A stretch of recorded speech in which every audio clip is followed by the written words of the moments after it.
what we're losing ourselves. There's this huge dimension to what it is to be a human being. And as far as we know in the known universe, nobody does the creative part of behavior better than we do, anywhere. And when we undervalue the arts, we undervalue that side, we're really missing out on this incredible strength and power that we have. Why do that?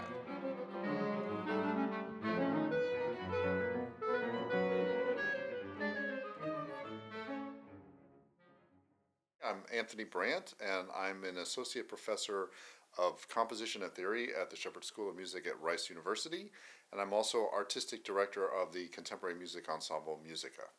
So, neuroscientist David Eagleman and I are collaborating on a book called Cultivating Creativity, and coming from both the arts and sciences, we want to give a kind of a unique interdisciplinary perspective on creativity and go inside the human mind to show that the cognitive tools for any kind of creativity are essentially the same, and that humankind relies on this creative part of our behavior almost more than anything else that we do, and it's something that's undervalued and not as wonderfully understood as it could be, and in the end it's something that can be learned and can be taught.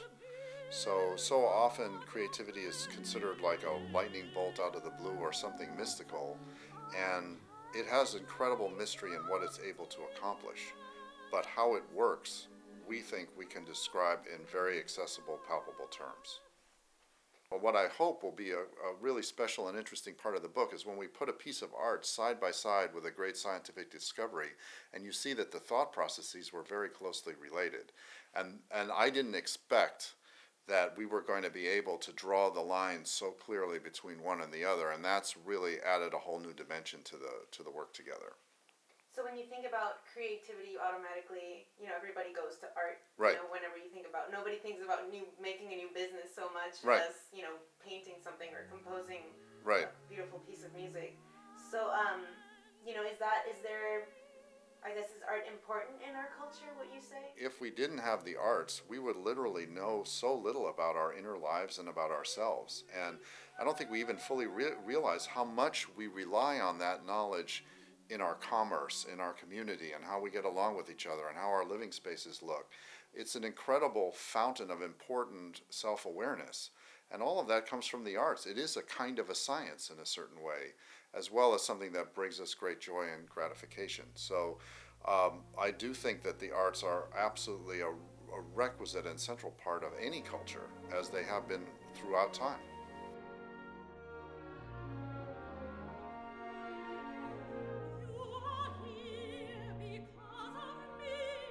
By treating it as this giftedness model, we make the arts kind of off to the side as if it's something special and different, when actually it's incredibly connected to everything interesting that human beings do.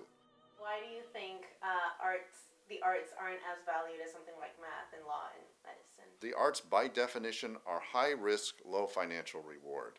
And our society has trouble with that. It doesn't know what to do with that. It ends up thinking, oh, well, that's not worthwhile. I read an interesting book by Stephen Johnson called Where Good Ideas Come From.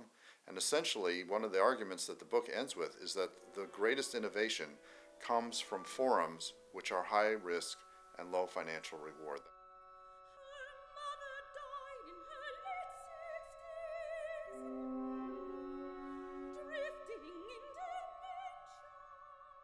The arts are notoriously difficult to quantify. And especially in the schools, I fully support this idea that schools need to be accountable, that we need to know that we're giving everyone a great education.